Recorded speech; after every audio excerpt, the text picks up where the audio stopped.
ನಮಸ್ತೆ ಸ್ನೇಹಿತರೆ. ಇವತ್ತಿನ ವಿಡಿಯೋದಲ್ಲಿ ಬ್ಲೌಸ್ಗೆ ಥ್ರೆಡ್ ಪೈಪಿಂಗ್ ಯಾವ ರೀತಿ ಮಾಡೋದು ಅಂತ ನೋಡೋಣ.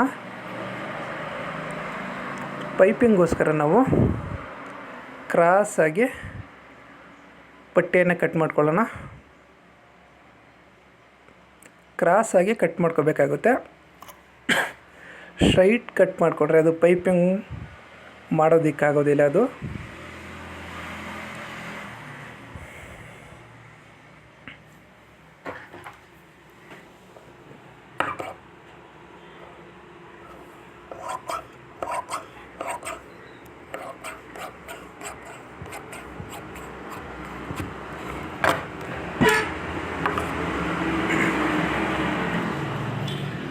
ಕಟ್ ಮಾಡಿರೋ ಪೀಸ್ಗಳನ್ನ ಅಟ್ಯಾಚ್ ಮಾಡ್ಕೊಳ್ಳೋಣ.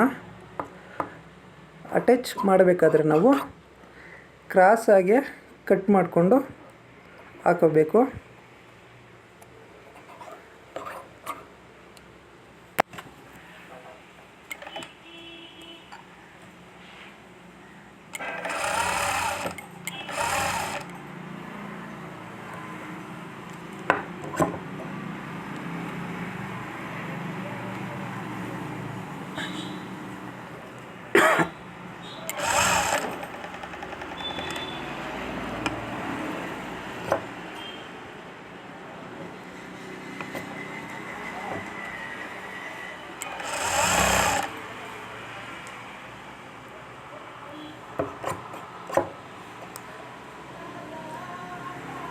ಅಟ್ಯಾಚ್ ಮಾಡ್ಕೊಂಡಿರೋದನ್ನು ಕಟ್ ಮಾಡ್ಕೊಳ್ಳೋಣ. ಒಂದು ಪಾಯಿಂಟಷ್ಟು ಬಿಟ್ಕೊಂಡು ಕಟ್ ಮಾಡ್ಕೊಳ್ಳೋಣ. ಇವಾಗ ಕಟ್ ಮಾಡಿರೋ ಕೂಳೆಗಳನ್ನು ಸೆಂಟ್ರಿಗೆ ಆ ಕಡೆ ಒಂದು ಈ ಕಡೆ ಒಂದು ಮಾಡ್ಕೊಳ್ಳೋಣ. ಒಂದೇ ಸೈಡಿಗೆ ಹಾಕ್ಕೊಂಡ್ರೆ ಪೈಪಿಂಗು ದಪ್ಪ ಕಾಣುತ್ತೆ, ಸ್ಟಿಚಿಂಗ್ ಮಾಡಿದ್ದೀವಲ್ಲ ಆ ಭಾಗದಲ್ಲಿ. ಅದಕ್ಕೆ ಈ ಥರ ಮಾಡ್ಕೊಳ್ಳೋಣ.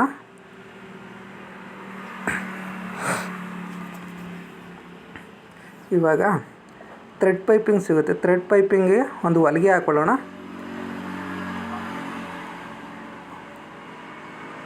ನಾವು ನೋಡ್ತಾ ಇದ್ದೀರಲ್ಲ, ಸಿಂಗಲ್ ಫೂಟನ್ನೇ ಹಾಕೋಬೇಕು. ನೀಟಾಗಿ ಡಬಲ್ ಫೂಟಲ್ಲೂ ಹಾಕೋಬೋದು. ಸಿಂಗಲ್ ಫೂಟ್ ಆದರೆ ನೀಟಾಗಿ ಹಾಕ್ಕೊಂಡು ಹೋಗ್ಬೋದು ಅಂತ ಅಷ್ಟೇ. ಈಗ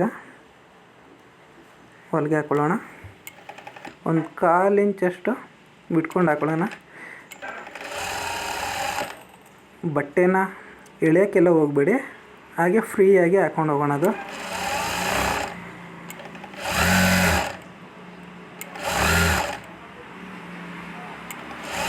ನಾನು ಪೈಪಿಂಗೋಸ್ಕರ ಪೈಪಿಂಗ್ ದಾರ ಎಷ್ಟು ಬೇಕು ಅಂತ ನೋಡಿಕೊಂಡೆ ಕಟ್ ಮಾಡ್ಕೊಂಡು ಅಟ್ಯಾಚ್ ಮಾಡ್ಕೊತಾ ಇದ್ದೀನಿ.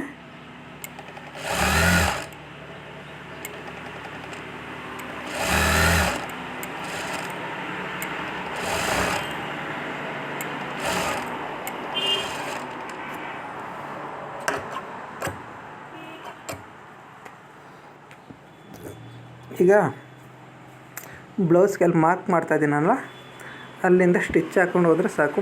ಎಮ್ಮಿಂಗ್ ಪಟ್ಟಿ ಯಾವ ರೀತಿ ಕಟ್ಕೊಂಡು ಹೋಗ್ತೀವಿ ಸೇಮ್ ಅದೇ ಥರ ಅಟ್ಯಾಚ್ ಮಾಡ್ಕೊಳ್ಳೋಣ.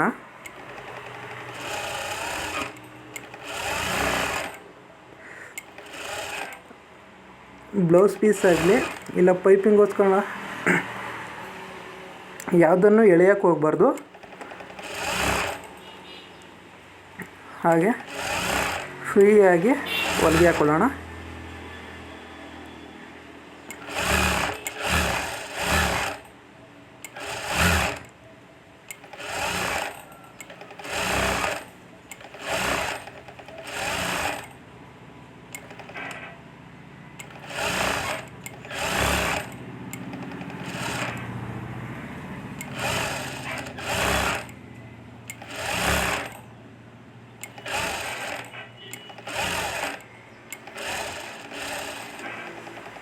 ಹಾಕ್ಕೊಂಡ ನಂತರ ನಾವು ಎಮ್ಮಿಂಗ್ ಪಟ್ಟಿಗೆ ಸೇಮ್ ಎಮ್ಮಿಂಗ್ ಪಟ್ಟಿಗೆ ಮಡಿಸ್ಕೊಳ್ತೀವಲ್ಲ ಅದೇ ರೀತಿ ಮಡಿಸ್ಕೊಂಡು ಒಂದು ಹೊಲಿಗೆ ಹಾಕ್ಕೊಳ್ಳೋಣ.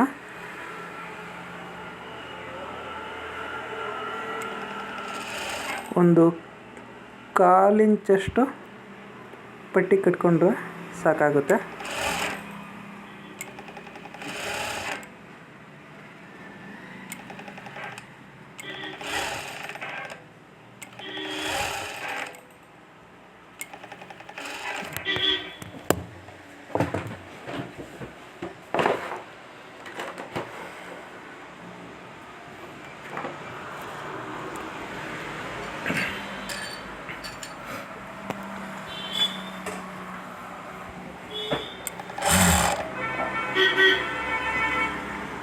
ಇವಾಗ ಎಕ್ಸ್ಟ್ರಾ ಬಟ್ಟೆ ಇರುತ್ತಲ್ಲ ಅದನ್ನು ಕಟ್ ಮಾಡ್ಕೊಳ್ಳೋಣ. ಜೋಪಾನವಾಗಿ ಕಟ್ ಮಾಡ್ಕೋಬೇಕು. ಮಿಸ್ಸಾಗಿ ಬ್ಲೌಸ್ ಪೀಸು ಕಟ್ಟಾದರೂ ಚಾನ್ಸಸ್ ತುಂಬ ಇರುತ್ತೆ.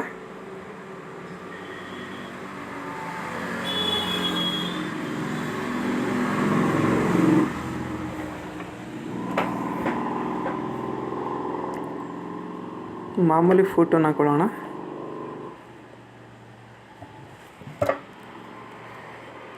ಇವಾಗ ನಾವು ಸ್ಟಿಚ್ಚಿಂಗ್ ಹಾಕೊಳ್ಳೋಣ. ನಾವು ಸ್ಟಿಚ್ಚಿಂಗ್ ಬೇಕಾದರೂ ಹಾಕೋಬೋದು, ಇಲ್ಲ ನಾನು ಎಮ್ಮಿಂಗ್ ಮಾಡ್ತೀನಿ ಅಂದರೂ ಎಮ್ಮಿಂಗ್ ಸಹ ನಾವು ಮಾಡ್ಕೋಬೋದು. ನಾನು ಹೊಲಿಗೆನೇ ಹಾಕ್ಕೊಳ್ತಾ ಇದ್ದೇನೆ.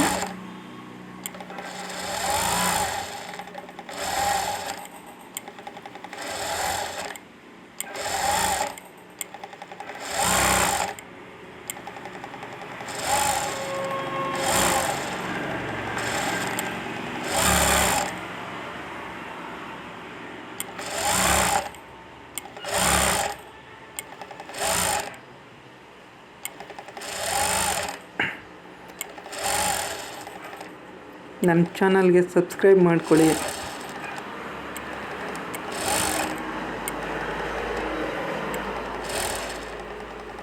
ಏನಾರು ಡೌಟ್ಸ್ ಇದ್ದರೆ ಕಾಮೆಂಟ್ ಮಾಡಿ. ನೋಡ್ತಾ ಇದ್ದೀರಲ್ಲ ಫ್ರೆಂಡ್ಸ್, ಫೈನಲಾಗಿ ಈ ರೀತಿ ಬಂದಿದೆ.